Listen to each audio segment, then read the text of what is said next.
هل حلمت البارحة بحلم غريب تركك حائرة؟ هل تساءلت يوماً لماذا قد يعني نفس الحلم شيئاً مختلفاً تماماً؟ بين تفسير ابن سيرين العريق وتحليل فرويد النفسي العميق، تخيلي لو أن حلم الطيران يعني شيئاً غير الحرية تماماً. السر وراء الاختلاف قد يغير نظرتك لأحلامك إلى الأبد. ابقي معي. أهلاً وسهلاً بك في قناتك رسائل المنام، المكان الذي نغوص فيه معاً في أعماق النفس وأسرار الأحلام. أنا هنا لآخذك اليوم في رحلة استكشافية شيقة ومثيرة للجدل بعض الشيء، حيث سنضع تفسير الأحلام بين العملاقين ابن سيرين وفرويد وجهاً لوجه.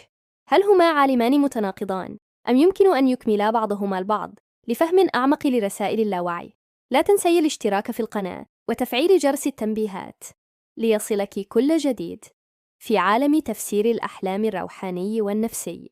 في هذا الفيديو سنكشف الفروقات الجوهرية ونقاط الالتقاء المحتملة بين تفسير الأحلام التراثي والتحليل النفسي الحديث. بسم الله نبدأ رحلتنا.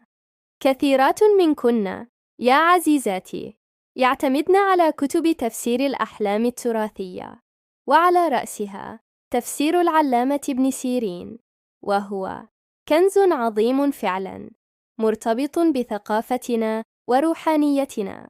لكن في العصر الحديث ظهر عالم آخر لتحليل الأحلام يقوده الأب الروحي لعلم النفس التحليلي سيغموند فرويد.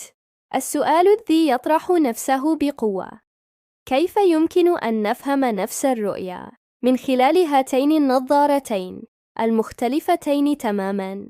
هل أحلامنا مجرد رموز روحانية وإشارات غيبية كما يراها ابن سيرين، أم هي نافذة على رغباتنا المكبوتة وصراعاتنا الداخلية كما يزعم فرويد؟ هيا نبحر في هذا العالم المثير.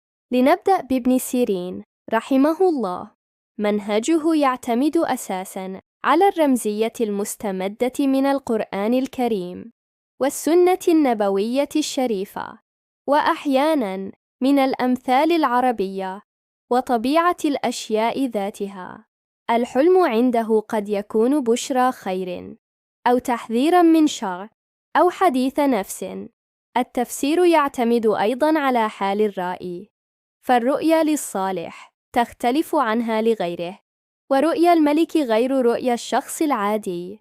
لنأخذ مثالاً شائعاً: رؤية الثعبان عند ابن سيرين غالباً ما يرمز إلى العدو، وتفاصيل الحلم تحدد قوة هذا العدو وما إذا كان الرائي سينتصر عليه أم لا. التركيز هنا على المعنى الخارجي والتأثير المستقبلي المحتمل للرؤيا. الآن لننتقل إلى الطرف الآخر. سيغموند فرويد. فرويد يرى الحلم كالطريق الملكي إلى اللاوعي. الأحلام من وجهة نظره هي وسيلة لتحقيق الرغبات المكبوتة، خصوصاً تلك التي لا نجرؤ على التفكير فيها في يقظتنا.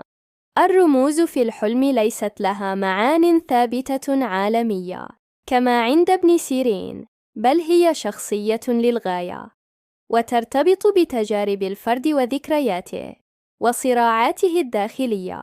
لنعد إلى مثال الثعبان. فرويد قد يفسره بشكل مختلف تماماً. قد يرمز إلى الطاقة الحيوية، أو إلى الخوف من الإغواء، أو ربما يمثل شخصاً معيناً في حياة الرائي يثير فيه مشاعر متناقضة.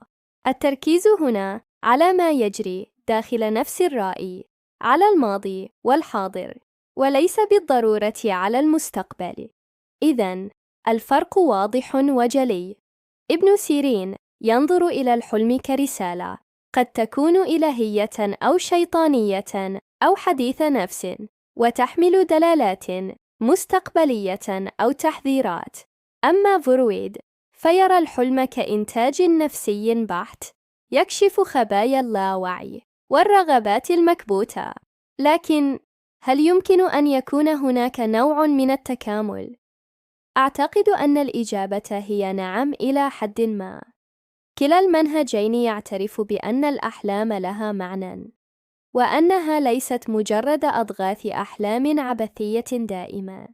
ابن سيرين نفسه صنف الأحلام، ومنها حديث النفس، وهو ما يقترب من مفهوم فرويد.